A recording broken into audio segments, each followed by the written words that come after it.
Agora vamos abrir o nosso congresso, vamos chamar a nossa mesa de abertura maravilhosa. E, para dar início a essa mesa de abertura, eu chamo o Pedro Belga, que é...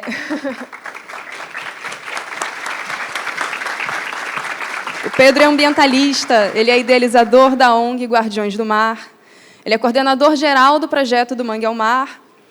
O Pedro ele se encantou com a Baía de Guanabara desde criança e levou para a vida a missão de defender, de preservar e transformar as realidades no seu entorno.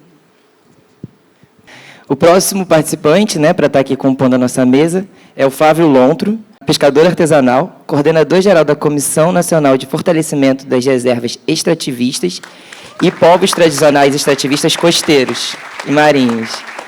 E atualmente também está como articulador comunitário do projeto do Mangue ao Mar. Seja bem-vindo. Nossa próxima integrante é Tatiana Franco. Ela é bióloga, é mestre em desenvolvimento regional e de meio ambiente. Suas passagens pelo IBAMA e no ICMBio, esteve nos estados do Amazonas, na Bahia, e agora aqui no Rio de Janeiro ela está na chefia da APA de Proteção Ambiental de Guapimirim. Bem-vinda, Tatiana. Nossa próxima integrante é Juliana de Assis. Ela é bióloga, mestre em ecologia, atua há quase 10 anos na Transpetro, já foi coordenadora de licenciamento ambiental, gerente de meio ambiente, e atualmente ela é gerente de responsabilidade socioambiental. Obrigada, Juliana. E, por último, vai estar de forma virtual, não vai estar aqui, mas vai ser Ana Paula Prates, que é doutora em psicossociologia de comunidades e ecologia social, trabalha há 28 anos com políticas públicas para a conservação da biodiversidade costeira e marinha e atualmente está como diretora do Departamento de Oceano e Gestão Costeira do Ministério do Meio Ambiente e Mudança do Clima. Está composta a nossa mesa, e agora, com a palavra de mediação, Pedro Belga. Boas tardes a todos. Alô? Boas tardes a todas e todos. Eu sou Pedro Belga, tenho cabelos grisalhos, uso uma barba baixa, também grisalha, o peso dos anos estão se fazendo sentir. Estou com uma camisa do uniforme do projeto do Mangue ao Mar, uma camisa polo azul marinho, estou com uma calça preta, tenho 1,88 m, então sou um pouco alto, muito nervoso. Primeiro, agradecer a presença de todos vocês. Este congresso, ele começou a ser planejado há muito tempo, Desde 2015, quando nós fizemos o primeiro workshop de educação ambiental em Florianópolis, nós queríamos fazer algo nesse sentido. A Guardiões do Mar, desde sua gênese, ela passou a existir para provar que a Baía de Guanabara estava viva e para cuidar dos manguezais, que são os berçários da vida nessa Baía de Guanabara, mas também em toda a costa brasileira e aonde ele ocorre no planeta. E aí, em 2016, nós conseguimos fazer um outro workshop, Lá, à época, estavam presentes alguns que estão aqui de novo hoje, que nos honram com sua presença, professor Iara, Clemente, Mário, pessoas que estiveram, o Malafaia, o Guilherme. E de lá, de 2016, eu falei, a gente tem que fazer um congresso, a gente tem que reunir mais pessoas, até porque é nossa intenção, com este congresso, que nos próximos 4 dias nós possamos ver o quanto os manguezais, mas nós também somos resilientes. Nós precisamos juntar, nesses 4 dias, a academia, o poder público, as unidades de conservação, as ONGs e os povos da pesca.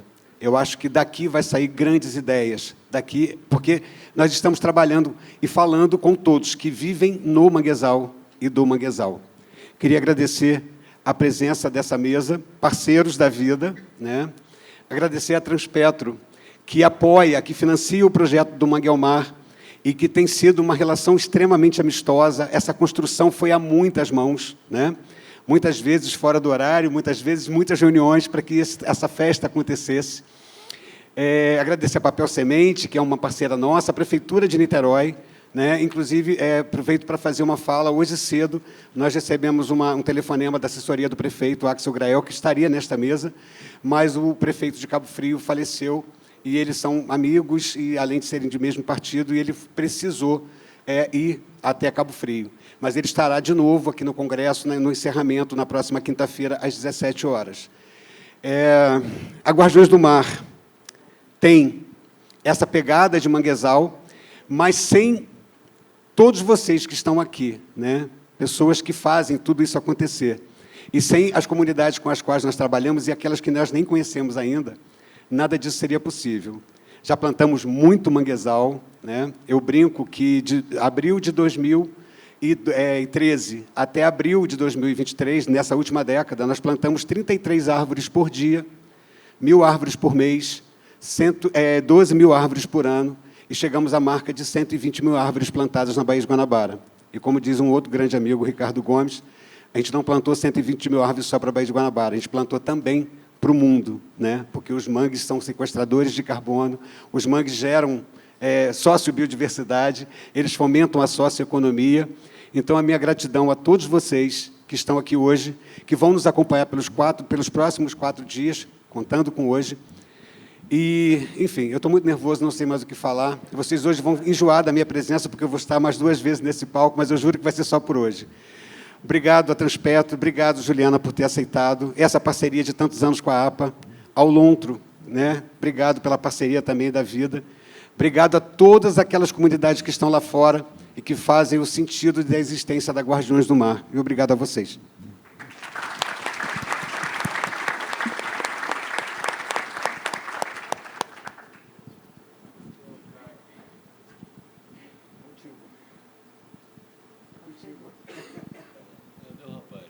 Pensei que ele fosse me chamar. Está funcionando? Tá, né? Tem que ficar em pé? Tem. Ficar em pé cansa. Então, boa tarde a todas e todos. Seguindo o protocolo, aí também sou alto, Pedro. Em torno de 1,85 m, não sei com certeza. Careca, barba branca também, camisa azul marinho do projeto também, calça jeans e tênis branco. Enfim, mais uma pessoa comum. Eu estava ainda agora conversando lá fora, rapaz, eu até vou começar pelo fim, na verdade, porque era uma ideia que eu ia dar para o prefeito Axel, mas é uma bandeira que a gente vem levantando há muito tempo, e é uma coisa que eu estou extremamente preocupado, sabe, Pedro? Os 2 projetos... na verdade, estamos, pela conferência, finalizando 3 projetos, 2 dos quais funcionaram juntos, e esse, especificamente, o professor Mário, que está ali, foi quem coordenou, que é o de mudanças climáticas, sabe? Eu estou extremamente preocupado com isso, porque estamos iniciando um novo projeto que tem a ver, parte dele, com a modernização da pesca artesanal, mas que estou rebolando para poder fazer um meio termo entre tudo o que eu aprendi em 59 anos de idade, 53 de pesca, com tudo o que está acontecendo com o clima nesse país e no mundo. Ainda agora estava conversando com um companheiro Hamilton, da FIPERJ,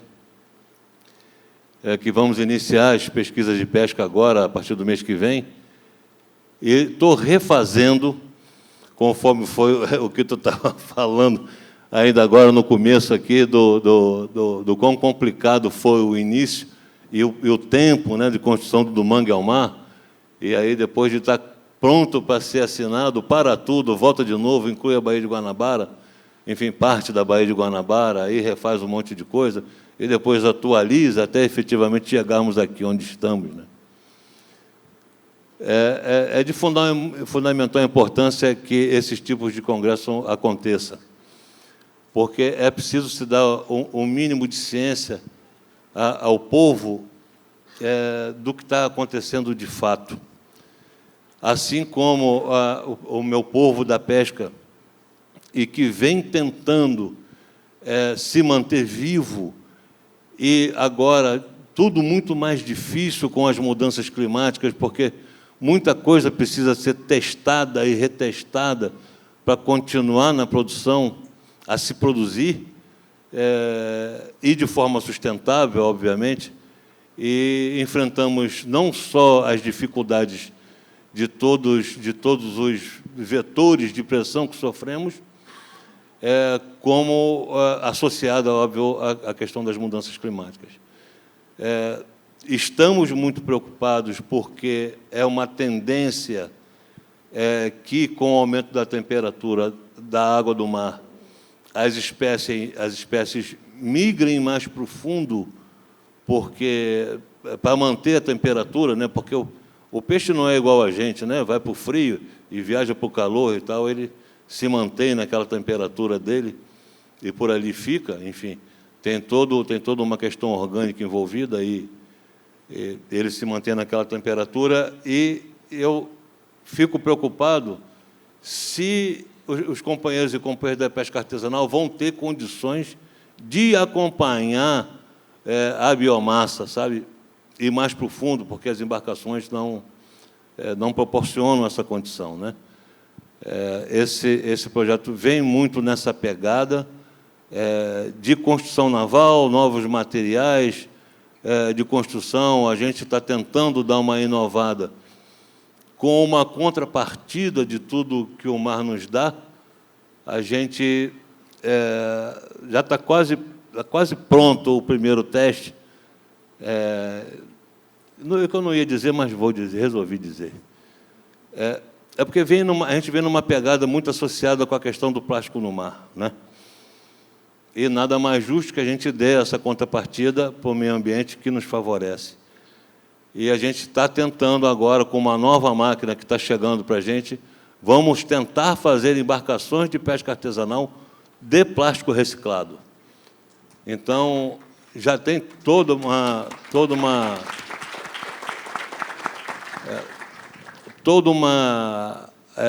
coisa pensada.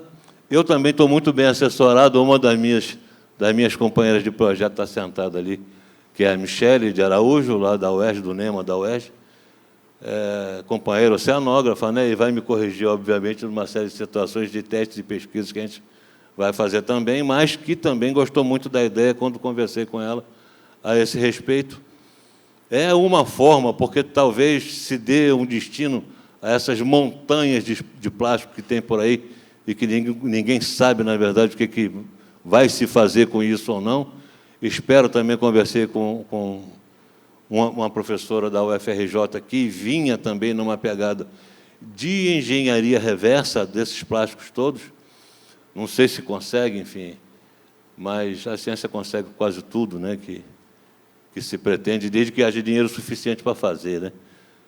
E num país que não investe muito em pesquisa é sempre complicado, seja na área que for, né? E se cientistas não conseguem recurso, que dirá pescador, né, companheiro? Então, eu gostaria de dizer, Pedro, que eu desejo toda a felicidade, não só para o Congresso, mas para o Do Mangue ao Mar, com toda a dificuldade que tivemos, o tempo de espera também, né, compadre? Que levamos nessa torcida para que o projeto saísse. Esqueci de falar, mas a proposta que eu ia fazer para o prefeito Axel é que a minha família, na verdade, é oriunda de Niterói, sabe?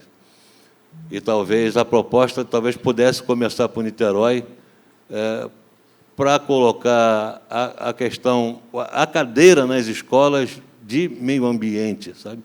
Que se pudesse dar a consciência às crianças e que se fosse crescendo com essa consciência ambiental, porque não adianta, porque não é uma coisa da nossa geração, não aprendemos isso no momento em que deveríamos aprender.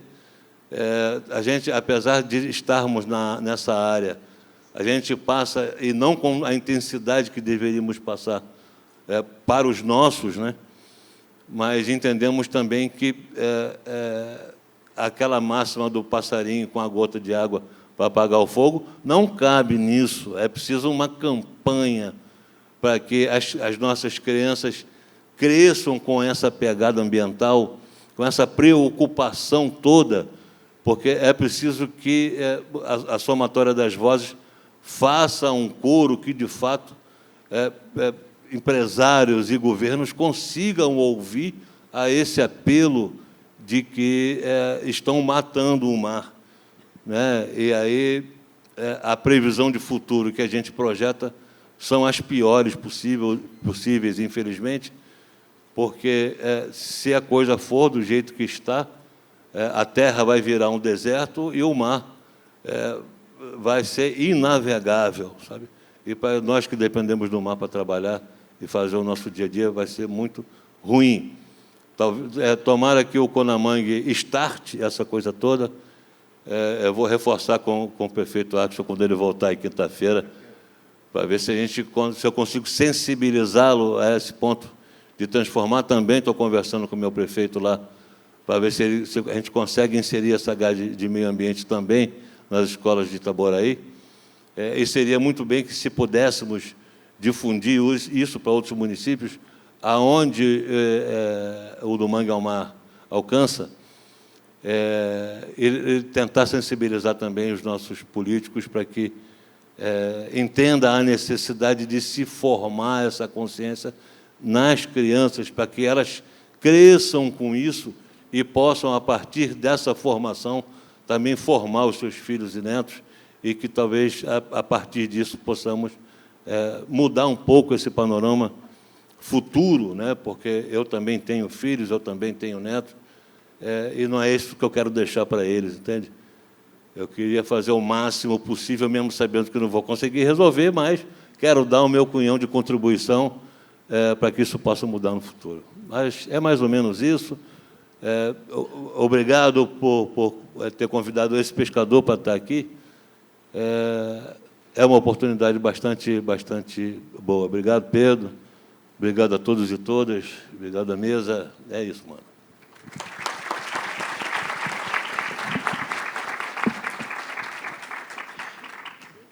Boa tarde. Vou me descrever sucintamente. Eu sou uma mulher de 1,70 m, magra, de cabelo preso, vestido verde, tênis preto, morena, levemente morena. Bom, gente, eu vou falar aqui de um território, né, que é a APA de Guapimirim, a Extensão Ecológica de Guanabara.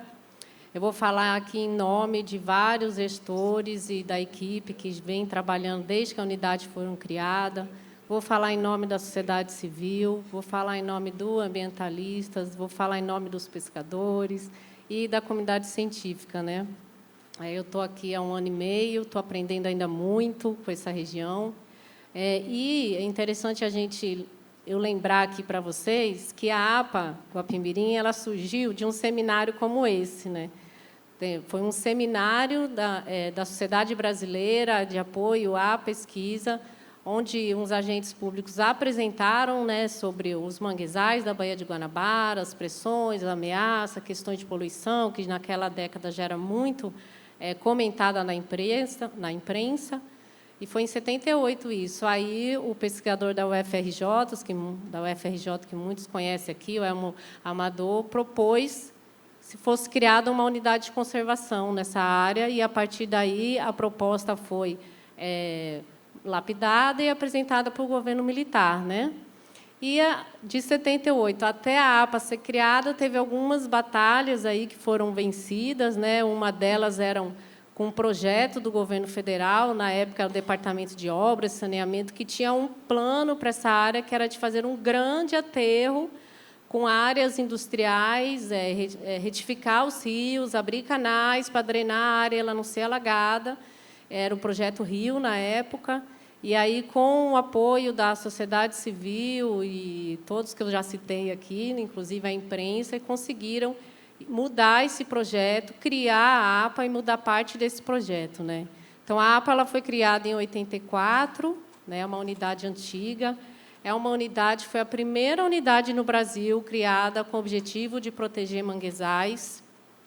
Foi a primeira unidade de conservação no Brasil criada a partir de mobilização social, de cidadania, né? Ela possui 14 mil hectares, tá? 35% dela fica só em área marinha, fica ali no fundo da Baía de Guanabara, né, na porção oriental. Eu não sei se... Aí são filmagens de lá, tá? Quem quiser ir vendo enquanto eu vou falando. E, enfim, A APA ela protege os principais rios que abastecem a Baía de Guanabara, tá? 70% de toda a água fluvial, de toda a água doce, né, que abastece a Bahia, são protegidos, são desaguados pelos rios que estão dentro da APA. São rios ainda que não foram retificados, que têm maior parte, né, do seu curso do formato original, com meandros, né, com curvas sinuosas, enfim. E cerca de quase, né, 6 mil hectares de manguezal. A APA, inicialmente, quando ela foi criada, ainda não tinha IBAMA. Então, o trabalho era feito muito com as indústrias que despejavam influentes, né, nesses rios. Então, era um trabalho muito com a diminuição desses impactos dessas indústrias. Mas essas indústrias foram diminuindo ao longo do tempo. Naquela época, tinha mais indústrias. E foi criado o IBAMA, e, lá em 2000, a APA conseguiu se estruturar, iniciar um trabalho também de proteção dos manguezais, que é o objetivo dela, né, também, né? Objetivo primordial, que está lá no decreto de criação. E esse trabalho de proteção ele foi feito junto com o IBAMA, Batalhão Florestal, e que combatia a extração de madeira de mangue, que abastecia olarias naquela época, e a construção civil, né, para fazer aquele pau de escora, para você construir prédios, casas. E, então, esse trabalho foi feito, né, ao longo de vários anos. Em 2001, foi criado o Conselho Consultivo da APA. Até hoje, o Conselho Consultivo ele é atuante, né? Então, o Conselho Consultivo da APA tem 22 anos. Né? Desde então, ele vem funcionando. Atualmente, ele tem 30 membros, ele é bem diversificado, tem pescadores, moradores locais, universidade, indústria, enfim, as prefeituras, né? O setor de turismo, de meio ambiente. Então, desde então, o Conselho vem atuando também. E depois, lá em 2006, foi criada a Estação Ecológica da Guanabara, que nada mais é que uma unidade de conservação, né, de proteção integral, no miolo, assim, no lugar mais conservado de manguezal, onde era a APA anteriormente. Então, a Estação Ecológica é uma área assim, destinada para a pesquisa, para preservar o manguezal, que já está bem maduro, bem conservado. Ele possui características ecológicas, biológicas parecidas com o que era originalmente, né? Tem espécies ameaçadas, tem riqueza, né? Bastante riqueza de espécies, e ela tem essa missão de ser um lugar de repovoamento, né? de espécie para transbordar na APA e da APA assim em outras áreas. Então, a Estação Ecológica ela tem o propósito de ser um modelo demonstrativo de Baía de Guanabara conservado, né? Então, isso foi em 2006. Depois disso, conseguimos fazer o plano de manejo da Estação Ecológica também, né, em 2012. E, em 2012, né, dessa época, assim, um pouco antes, um pouco depois, a gente também teve que lidar, né, com o licenciamento ambiental do Compeg, que é o Complexo Petroquímico do Rio de Janeiro, que é um empreendimento, né, grande, é o maior empreendimento único da Petrobras, é um dos maiores do setor, né, mundialmente falando. E aí a APA também, junto com o Conselho foi primordial, né, nesse processo, onde foi feito audiências, várias reuniões, e foram elaborados condicionantes que deram uma forma de minimizar os danos, compensar os danos, mudar rotas, né? Tinham previsão de retificar rio para passar equipamentos de grande porte, a gente conseguiu fazer com que tivesse outra alternativa de deslocamento, que fosse terrestre. Foram compensadas várias áreas, né, destinadas com recurso para fazer restauração de manguezal e de outro tipo de vegetação nativa, para compensar essas áreas que foram impermeabilizadas, né, com o polo, que foram mais de 2.000 hectares. Então, tudo isso também é uma ação aí de todos, né? A APA realmente ele é de todos. E, depois disso, a gente conseguiu ainda atuar em outras frentes que a gente vem trabalhando, que eu vou querer destacar aqui, principalmente, a restauração de mangue, né, porque, além de ela ser condicionante de alguns empreendimentos, ela também está prevista, né, no plano de manejo, dentro do zoneamento, tem áreas destinadas para isso, E, assim, sempre foi feito um trabalho de articulação com parceiros locais, né, com empresas privadas e com os pescadores, com os moradores locais, para começar o trabalho de restauração. Então, inicialmente, eles participavam do projeto, os pescadores, caranguejeiros, mais a entidade, né, que estava tocando, e começaram plantando, fazendo essa restauração de forma convencional, né, fazendo as mudas no viveiro, e aí muitas vezes não tinha tanto êxito, né, e foi na tentativa e erro, através da troca com os pescadores, com o pessoal do mangue, né, com os moradores,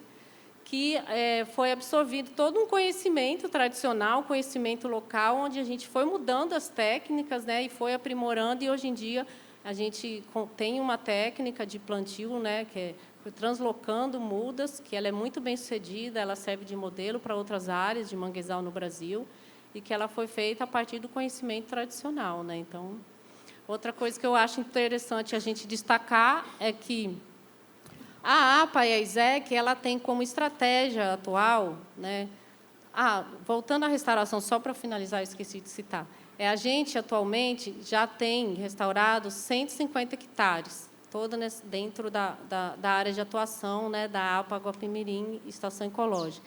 Mas já tem 150 que estão já com recurso e projeto em edital aprovado para também ser implementado, né? E isso sempre com o apoio das cooperativas que foram formadas ali para os moradores pescadores ali da APA, né, e em torno, a Cooperativa Manguezal da Guanabara, a Cooperativa Manguezal Fluminense, a ONG Guardiões do Mar, a SOS Mata Atlântica, e Petrobras, Fumbio, é muita gente, várias empresas, são vários polígonos, né, que foram aos poucos sendo restaurados, tá?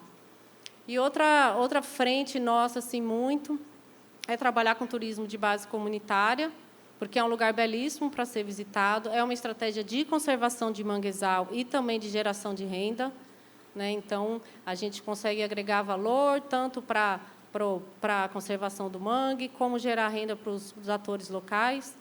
Então, o que a gente tem feito desde 2018 é um fortalecimento de uma série de serviços, né, e estruturas para poder oferecer um produto de qualidade, né, de TBC. Então, a APA ela possui uma instrução normativa que a gente conseguiu em 2000, acho que foi em 2012 também, onde faz o credenciamento, tem todos os critérios para a gente credenciar, né, os moradores locais, os pescadores, para serem condutores. Então, tivemos capacitação para os condutores, onde se trabalhava interpretação ambiental, primeiros socorros e vários outros conteúdos. Também teve apoio a tirar a carteira de habilitação para conduzir embarcação, apoio para fortalecer a produção de artesanato, apoio para fortalecer culinária, gastronomia, passeio de caiaque, passeio terrestre, hospedagem. Então, é uma série de iniciativas para a gente fortalecer toda essa cadeia de serviços, né? E, hoje em dia, já funciona, já estamos aí funcionando, né? Inclusive, no Instagram da APA, tem lá toda a lista de barqueiros, tem como você pode conhecer. E tem os pontos interpretativos que os condutores fazem, que não é só da fauna, flora e manguezal. Os pontos interpretativos também falam do modo de vida tradicional, das artes de pescas, né, de como é que se pega um caranguejo, como é que faz a despesca de um curral. Então, tudo isso é trabalhado lá e enriquece muito. Também tem a opção de comer a gastronomia local. Vale destacar que, dentro da APA, a gente tem vários tipos de artes de pesca, né? Então, o cerco fixo, tem pesca amadora, a cata do siri, do caranguejo assado, siri azul, e é um lugar de pesca amadora também, já falei, né? Robalo e tainha, enfim. Então, a gente está sempre trabalhando para ter essa sustentabilidade da pesca, né? Os pescadores são nossos parceiros. E aí a gente faz os outros trabalhos, né, que são relativos muito à proteção também, que é junto com as prefeituras. A APA está em 4 municípios: São Gonçalo, Guapimirim, Magé e Itaboraí. Então, a gente trabalha conjuntamente com a prefeitura a questão da expansão urbana, né, de ordenar a expansão urbana, né, para não avançar nos manguezais. os licenciamentos, condicionantes de licenciamento e, especialmente, a pesquisa também, que a gente tem essa estratégia de trabalhar a pesquisa cidadã, né, que usa do conhecimento tradicional, e também de incentivar a comunidade, está nos ajudando a responder às nossas perguntas, a orientar as nossas decisões de gestão, né? E alguns monitoramentos também para a gente estar acompanhando aí o status de conservação de alguns bioindicadores aí de qualidade do ambiente, da própria água, sedimento, do manguezal, que são feitos também há já algum tempo, tá? Que isso nos orienta também. E é isso. Aí eu queria agradecer e dizer que eu desejo que esse Congresso Nacional seja muito próspero, que seja o primeiro de vários, que a gente consiga realmente reunir bastante conhecimento aqui em prol dos manguezais, em prol dos povos do mangue também, e que pedir para vocês entrarem lá na página da APA Guapimirim, tá, gente? Nos seguir, acompanhar nosso trabalho, e que a gente está de portas abertas para quem quiser nos visitar. A gente tem todos os contatos do Barqueiros, temos estágio, voluntário, vários projetos onde a gente pode estar agregando conhecimento.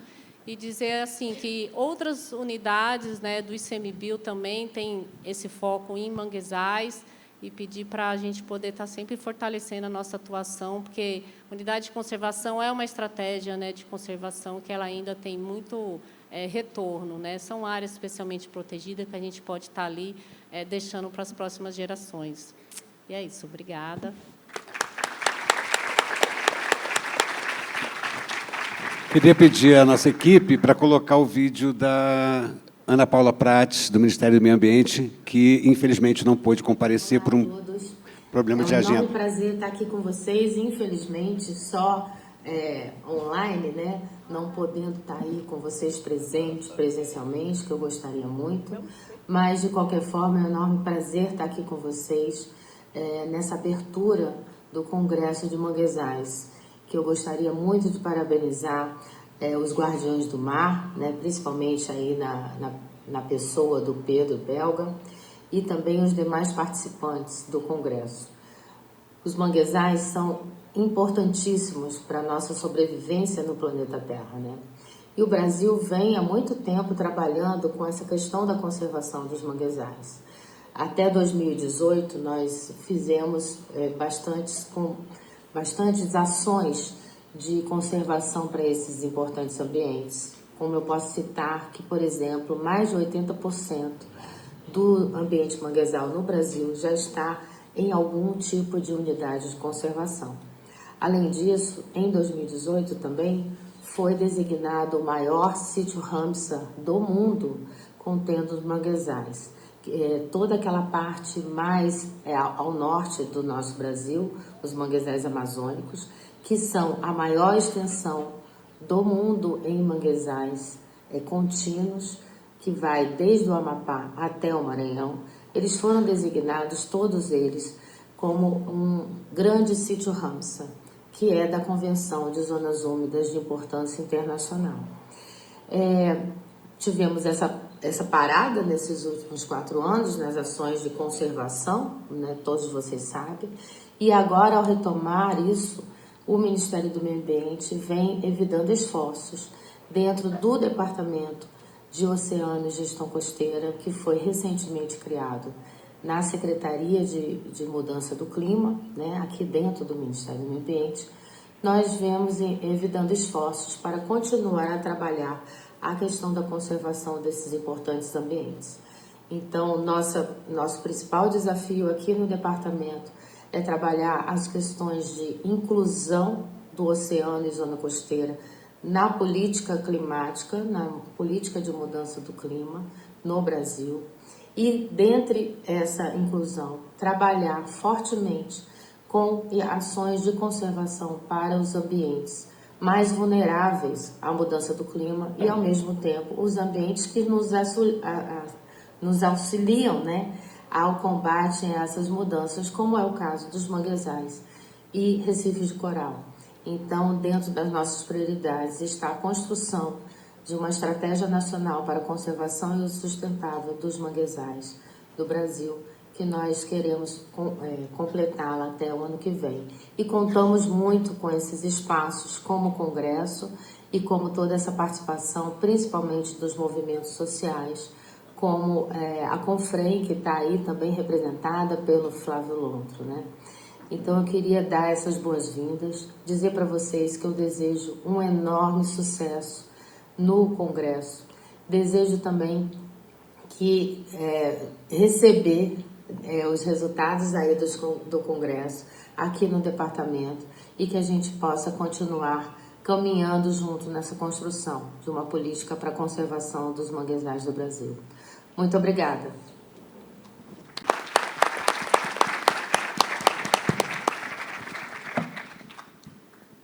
Boa tarde a todos. Eu me chamo Juliana, eu tenho 1,76 de altura, tenho cabelos cacheados, estou vestindo uma roupa predominantemente preta, tenho a pele mais clara e vou agradecer aqui o convite do Pedro, né, para fazer parte dessa mesa, para mim é uma honra, e também dos meus colegas aqui de mesa, a Tatiane e o Lontro. Na verdade, eu sou bióloga, né, como teve a apresentação ali, e eu me lembro que uma das primeiras experiências que eu tive quando eu entrei na faculdade foi uma atividade de limpeza de mangue. Eu estudei na Ilha do Fundão, né, a Ilha do Fundão tem uns manguezais, e aí eles levaram a gente para fazer uma limpeza do mangue, né? E assim, o Fundão, né, tem bastante lixo, bastante sujeira. A gente tinha aquela ideia naquela época, né, do manguezal ser um lugar sujo. E nessa ação de educação ambiental, né, eu aprendi, né, a importância do manguezal, criei, né, essa outra visão. E de lá para cá já se fazem mais de 20 anos e eu vi que o mundo, o Brasil, todo mundo mudou e evoluiu com esse pensamento. E isso se deve muito, né, o conhecimento, né, que se é produzido, a educação ambiental que se é feita, né, essa troca de conhecimento. Então, um evento como esse, né, que a gente tem pessoas de governo, tem pessoas de empresas, tem estudantes, tem universidades, né, tem um valor inestimável para a gente poder avançar nessas questões. Eu trouxe um pouco de informação, né, para vocês entenderem como é que a Transpetro, né, se relaciona com o projeto e por que ela patrocina. Na verdade, a Transpetro é uma empresa que atua globalmente, né? Ela é uma empresa do sistema Petrobras. Ela pode passar. Ela trabalha, né, com a parte de navios, dutos e terminais, transportando o petróleo e seus derivados. Pode passar. Nós estamos presentes em 17 estados brasileiros, então, bastante lugar aqui do Brasil, né? Temos 36 navios. Esses navios eles operam tanto em cabotagem aqui pelo litoral brasileiro, né, como pesquisa, também trafegam em longo curso, por isso essa atuação global. Nós operamos, né, 8,5 quilômetros de dutos entre oleodutos e gasodutos, sendo que a maioria deles é de oleodutos. E temos 49 terminais, também espalhados pelo Brasil, sendo 21 terrestres e 29 aquaviários. Esses aquaviários normalmente ficam próximos a litoral, e litoral, alguns deles, né, têm uma relação maior com manguezais. A Transpetro, como empresa, ela tem uma visão... Tá. Obrigada. É para cá que vai para frente. A empresa ela tem uma visão, né, de gerar valor com segurança, integridade e respeito às pessoas e ao meio ambiente, que evolui com a sociedade. O que quer dizer isso, né? Como a fala do Lontro, na fala também da Tatiana, né? Se a gente quiser evoluir, né, a Terra é uma só, né? Se a gente quiser evoluir em qualquer aspecto ou qualquer assunto ambiental, tem que estar todo mundo integrado, todo mundo junto, todo mundo olhando para o mesmo canto, mesmo que seja por desenvolvimento, como é uma empresa que tem lucro, né?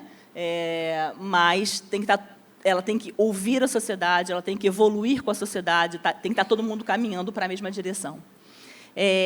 Ela tem uma série de pilares estratégicos, mas dentro dos pilares estratégicos tem um que é muito claro, que é a segurança, integridade, saúde, respeito às pessoas e ao meio ambiente. Então, a gente busca sempre uma comunicação transparente, a gente tem uma cultura de segurança muito forte, né, para poder...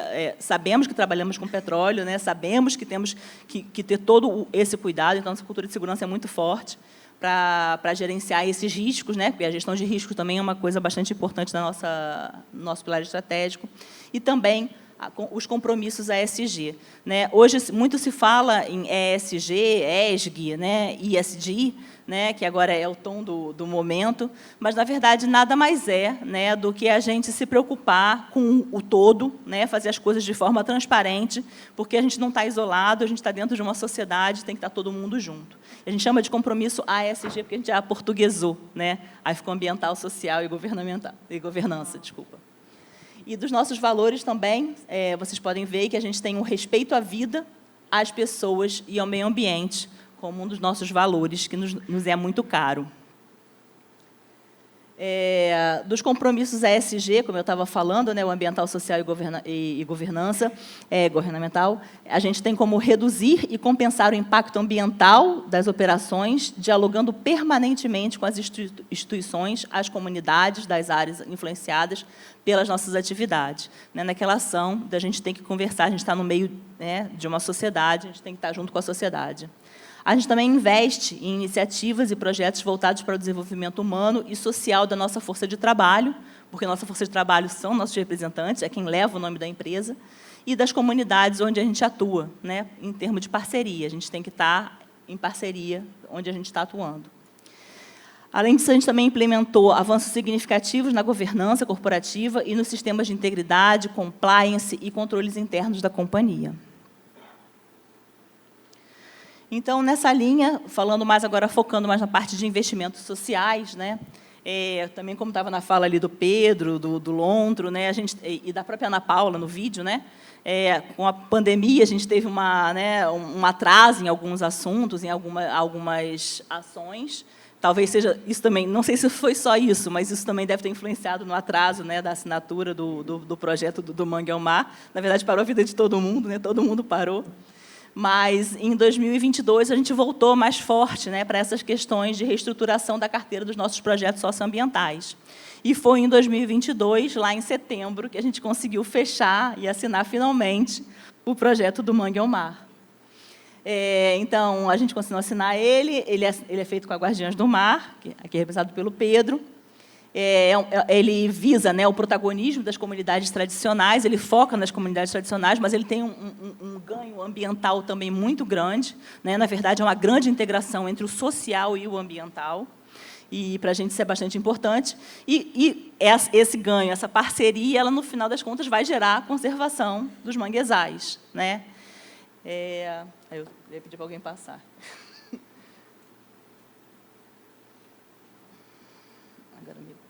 Desculpa.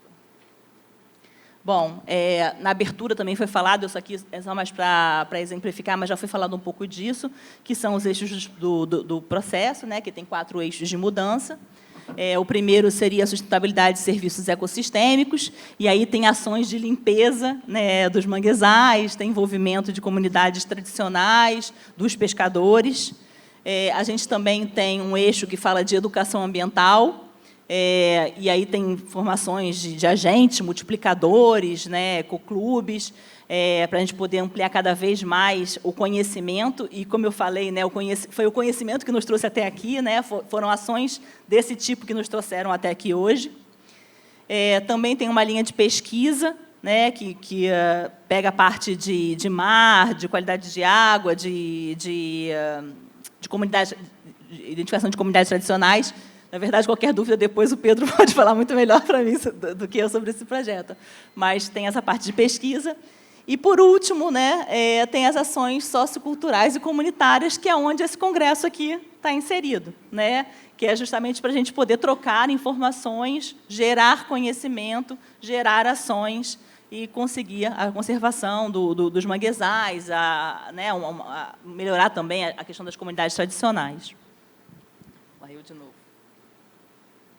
Então, o Comangue é uma realização do projeto do Mangue ao Mar, em convênio com a Transpetro, ligada a esse último eixo que eu falei.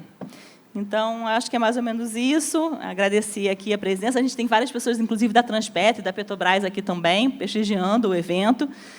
Algumas inscrições passaram até pela minha mão. Estava todo mundo pedindo, né, vagas, né, no final, todo mundo pedindo vagas, pela importância do projeto. Então, assim, Pedro, parabéns.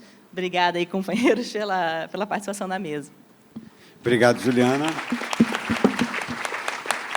Gente, saímos de uma pandemia, sobrevivemos, né? Nós somos sobreviventes, todos que aqui estão vivos hoje no planeta.